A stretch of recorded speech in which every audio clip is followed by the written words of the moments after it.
I'm going to try and complete this comic book unboxing in under 10 minutes. Wish me luck.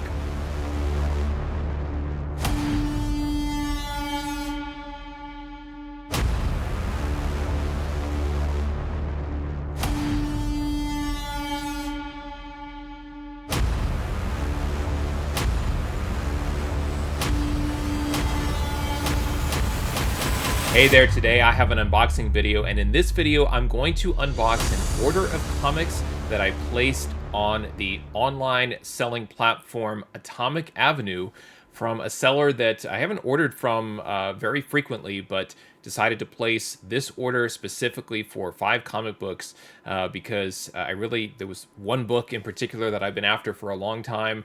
And in keeping kind of with the theme of really focusing on bigger books or books that maybe I've wanted or they've been on my wish list for quite some time, and really trying to check those off of my list instead of focusing a lot of non-key filler type books that I more typically purchase and still love doing so, and looking at value upside and all of that.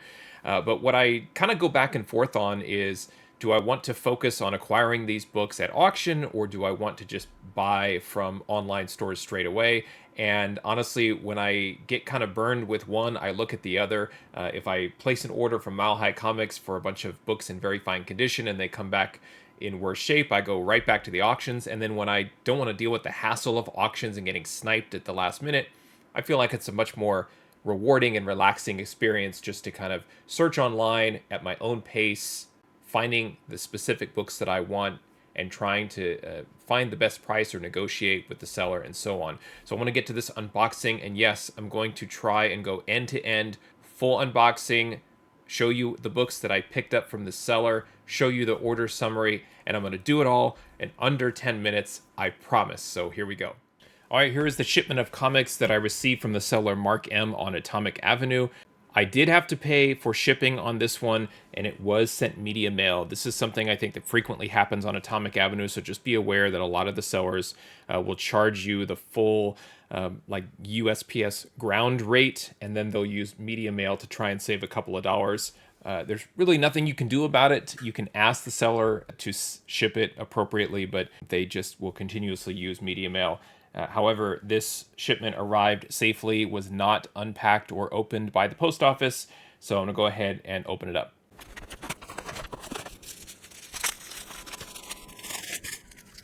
Okay, I think that was the first time that I think Saran wrap had been involved with the packing, because I was a little confused exactly how to unwrap this. It almost felt shrink wrapped completely, but let's take a look at the books and see how they arrived here in the condition.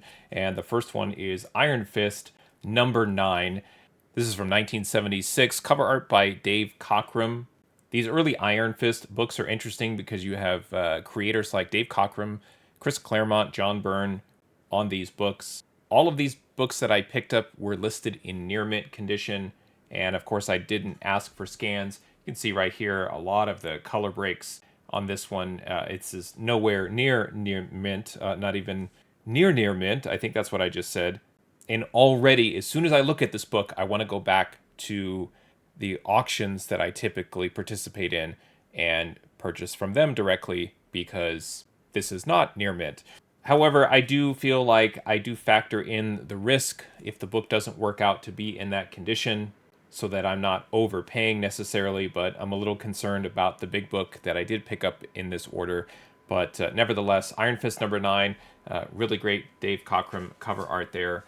Single-digit issue Iron Fist. And of course, if you stay to the end, I'll show you the order summary, so I'll tell you exactly what I paid for it and how it compares to fair market value. And if I got these books graded, we can take a look and see there. But not a great start in terms of condition. I just kind of went through that one, put it aside. Let's try again here. Justice League of America, number 122. Cover art by Mike Grell. This is from 1975. Looks like Aquaman was defeated. The last issue that Aquaman ever appeared in. Obviously, that's not true. And what else is not true is this is also not near mint. I can tell right through the bag. You have a number of color breaks here, and you can see very clearly with the spine. I mean, something like that, you're already looking at kind of a max of a 9.0, and there's also color rub and color loss across the top edge of the cover. So really makes me sad not to get these books in near mint, and also it makes me sad because we never really knew who Aquaman was, and we'll just have to never know. Next is Captain Marvel, number 13, another book that is not in near mint condition. And I think we can go through these rather quickly, just so that I don't burden you by watching me just be disappointed. But I've always enjoyed and appreciated the perspective on this cover, art by Frank Springer and John Romita. And I'm closing in on a nice run of the Silver Age Captain Marvel. At least the initial issues often aren't really books that a lot of people go after, and I can usually find these at a pretty good deal. And I thought I had a good deal there, but certainly was targeting a book in near mint condition. Next is Detective Comics, number 469.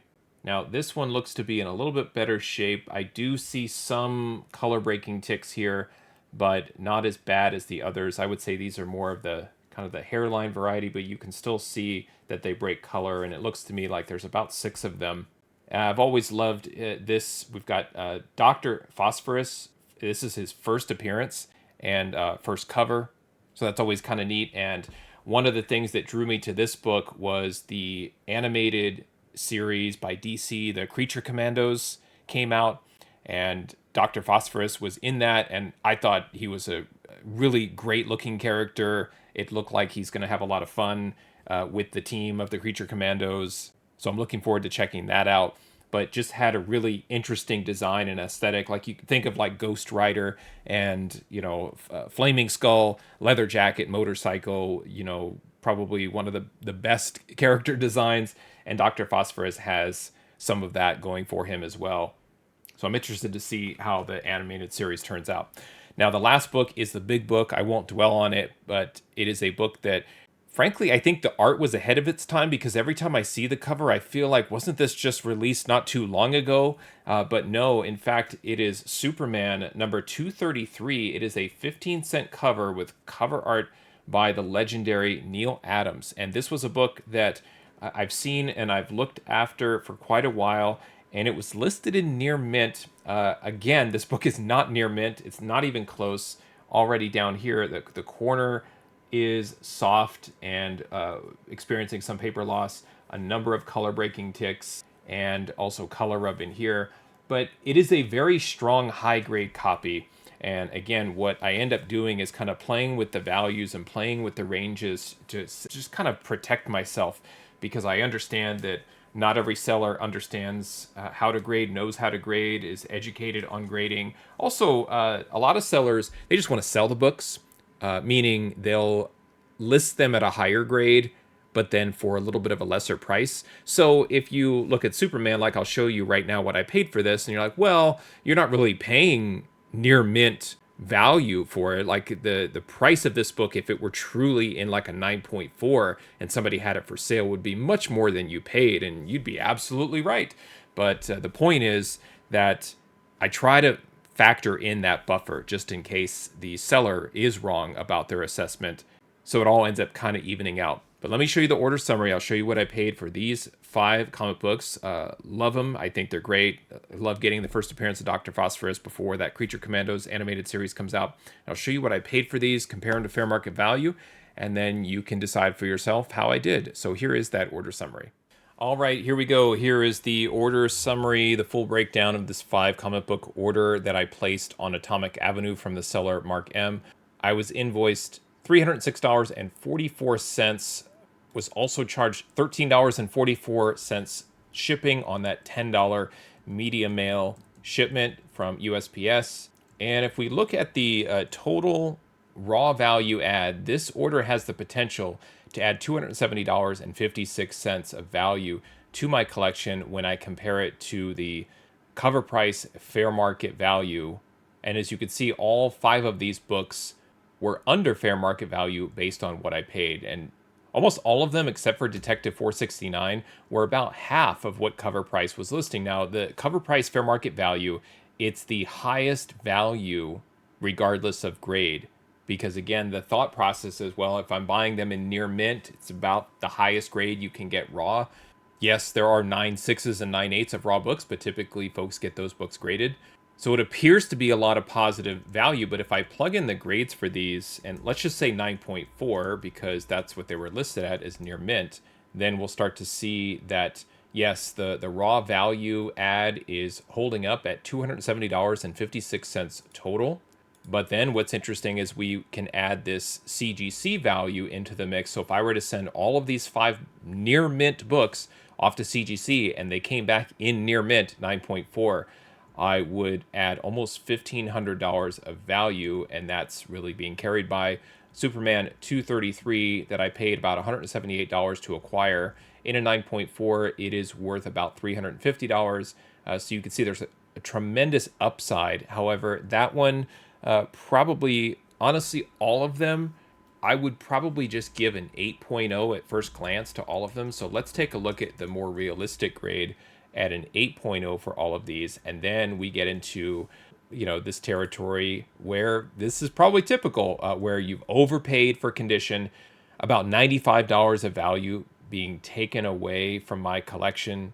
And it's really unfortunate. An 8.0 of that Superman 233 is about $150. So at $178, I overpaid for that book. Even that Detective 469 that I think is a fun first appearance to own, 8.0 of that book, it's around $20. So really not great. CGC value of that Superman 233 is $271. So that's where I felt like at the time it might be worth the splurge to get it sight unseen. And to the seller's credit, what I did end up doing is contacting him and asking him for a scan, but I just got impatient. I think I sent him a note either the night before or the morning of, and then I went ahead and placed the order, and then he got back to me with the scans, and I just said, yeah, I'm going to go ahead and take a shot at these, and went ahead and placed the order. So it is one of those where you have to kind of get creative sometimes if you're on the hunt and you're chasing a book, or you see a book that you've been looking for quite some time, and then it pops up. And honestly, the main reason I placed this order was for Superman 233. So happy to finally own a copy.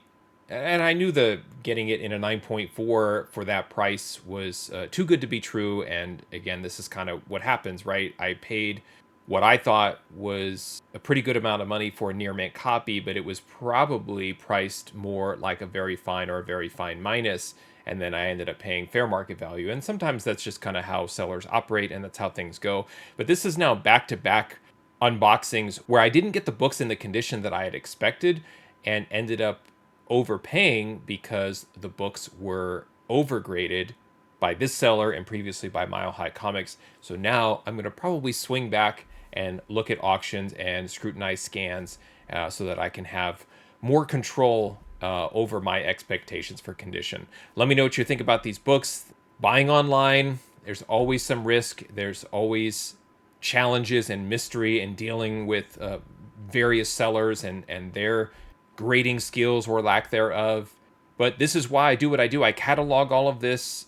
I gather the data, I aggregate this information, I share the unboxing with you, and it's why I show you also what I pay for the books, because if you are considering buying from a specific platform or a specific seller, you can kind of know what to expect and then plan accordingly. Thanks for watching, happy collecting, and see you next time.